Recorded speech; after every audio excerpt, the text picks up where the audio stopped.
இன்றைய ஆன்மீக தகவல். பக்தி என்பது எப்படி இருக்க வேண்டும்? பக்தி என்பது பலர் நினைத்து கொண்டிருக்கின்றார்கள், நான் அந்த கோவிலுக்கு சென்றேன், வீடு வாங்கினேன், இந்த கோவிலுக்கு சென்றேன், நிலம் வாங்கினேன், இந்த கோவிலுக்கு சென்றேன், திருமண வரம் கிடைத்தது என்று கோவில்களை ஏதோ நமக்கான அந்த ஆசைகளை தீர்த்து கொள்கின்ற ஒரு இடமாக, அதற்கு வரம் கிடைக்கின்ற இடமாக நினைத்து கொண்டிருக்கின்றார்கள் பலர். உண்மையிலே ஆலயம் என்பது ஒரு அற்புதமான ஒரு இடம்.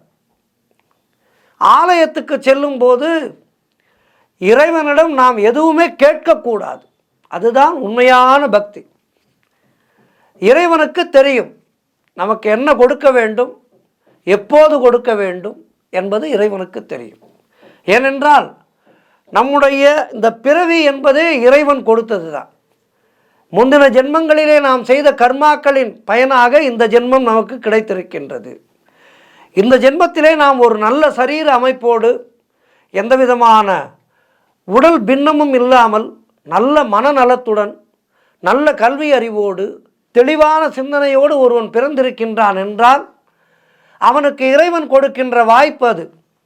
நீ நல்ல விதமாக நான் உனக்கு படைப்பை கொடுத்திருக்கின்றேன், இந்த படைப்பை நீ நல்ல விதத்திலே பயன்படுத்தி கொண்டு எந்நேரமும் இறை தியானத்தோடு இறைவனை சிந்தித்து என்னை வந்து அடைவாயாக என்பதற்காக இறைவன் கொடுத்திருப்பது நல்ல பிறவி என்பது. ஆனால் நம்மிலே பலர் அந்த நல்ல பிறவியை பயன்படுத்தி கொள்ள தவறிவிடுகின்றோம். இந்த கலிகாலத்திலே புற மாயைகளிலே சிக்கி காதல், காமம், கோபம், பதவி மோகம் என பலவிதமான லோகாதேய மாயங்களிலே சிக்கிக்கொண்டு நம்மை நாம் இழந்து விடுகின்றோம். இதனால் ஏற்படுவது என்ன?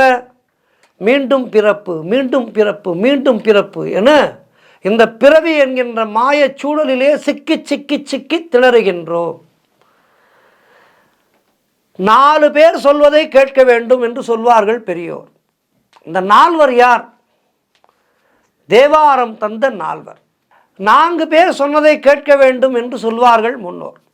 4 பேர் வழியிலே நடக்க வேண்டும் என்று. அந்த 4வர் 63 நாயன்மார்களிலே முக்கியமானவர்களாக நாம் கொண்டாடுகின்ற அப்பர் பெருமான், திருநாவுக்கரச பெருமான், மாணிக்க வாசக பெருமான், இப்படி இவர்களுடைய சொல்படி எல்லாம் நாம் கேட்டு நடந்தால் நமக்கு வாழ்விலே மிகப்பெரிய ஆன்மீக பலம் கிடைக்கும். குறிப்பாக மணிவாசக பெருமான் சிவபெருமானிடம் கேட்கின்றார். அவர் என்ன கேட்கின்றார் பாருங்கள். நாம் எல்லோரும் என்ன கேட்போம்?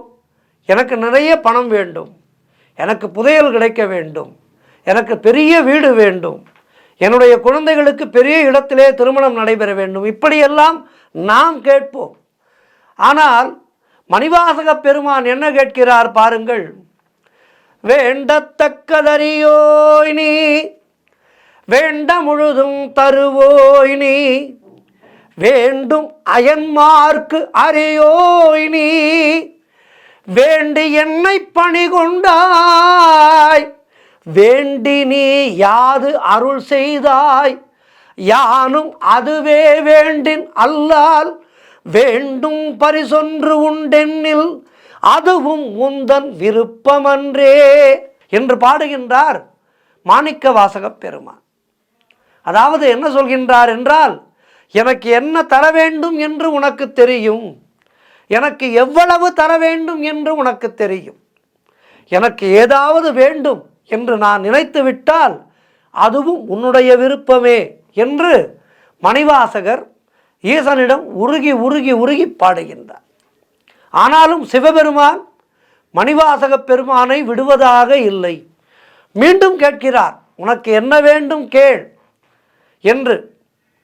அதற்கு மீண்டும் மணிவாசகர் பாடுகின்றார், உற்றாரை யான் வேண்டேன், ஊர் வேண்டேன், பேர் வேண்டேன், கற்றாரை யான் வேண்டேன், கற்பனவும் இனியமையும், குற்றாலத்து அமர்ந்து உரையும் கூத்தா உன் குறைகளற்கே கற்றாவின் மனம் போல கசிந்து உருக வேண்டுவனே என்று பாடுகின்றார்.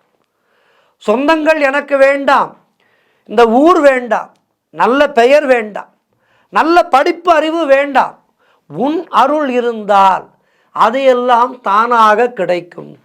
குற்றாலத்திலே அமர்ந்திருக்கும் ஆனந்த கூத்தனே, நான் உன் திருவடிகளை தேடி தாயை கண்ட கன்று போல அன்பிலே உருக வேண்டும், உன்னுடைய அணைப்பிலே நான் இருக்க வேண்டும்.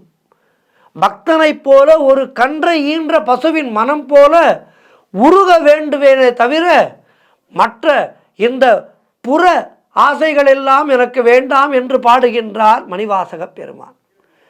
பக்தியால் மனம் உருகி உருகி நாம் பாடும்போது நாம் என்னவெல்லாம் வேண்டாம் வேண்டாம் என்று சொல்கின்றோமோ அவை அனைத்தையும் இறைவன் நமக்கு தந்து விடுவார். நாம் விரும்பாவிட்டாலும் இறைவன் நமக்கு கொடுப்பதற்காக காத்திருக்கின்றார். நாம் அவற்றை எடுத்துக்கொள்வதற்கு சரியான மனநிலை வேண்டும்.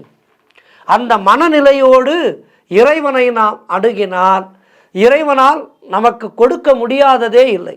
ஆகவே இனிவரும் காலங்களிலேயாவது எனக்கு இது வேண்டும் அது வேண்டும் என்று மற்றோரை அணுகாமல் எல்லாமே தருகின்ற அந்த ஈசனை அணுகி, ஈசா உன் பாதம் பற்றினேன் என சிவனை பணிந்தவர்க்கு ஜீவன் சிவமாகும்.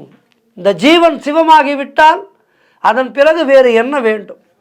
ஆகவே இந்த ஜீவன் சிவமாவதற்கு நாம் முயற்சி செய்வோம். முக்தி என்கின்ற பெருங்கடலை அடைவதற்கு அந்த பக்தி என்கின்ற கடலிலே மூழ்கி நீச்சல் அடித்து முக்தி என்கின்ற பெரும் நிலையை நாம் அடைவோம். ஓம் நம சிவாயா. நன்றி, வணக்கம்.